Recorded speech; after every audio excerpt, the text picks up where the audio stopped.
Depuis ce matin 6 heures, la ville de Figuig est l'objet d'attaques extrêmement violentes de la part de l'armée algérienne.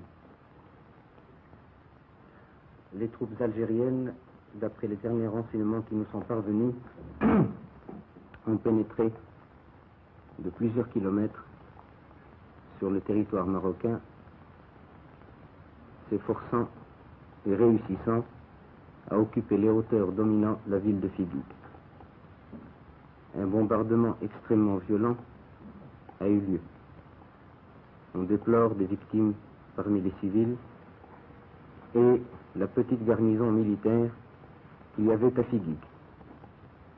Car en fait, il n'y avait à Figuig qu'une compagnie de l'armée royale. Je souhaite que le nombre des victimes ne s'étende pas au-delà de ce qui est déjà constaté. Car c'est à partir de Figuig, justement, d'après tous les historiens, et même les plus mal intentionnés, que les problèmes de frontières commencent. Tandis que, entre Figuig et Oujda, il ne saurait y avoir de problème. On a fait donc tuer des hommes, des femmes, des enfants, des civils et des militaires. Pour quel résultat? Pour que on se retire. Mais l'armée qui a attaqué se retirera.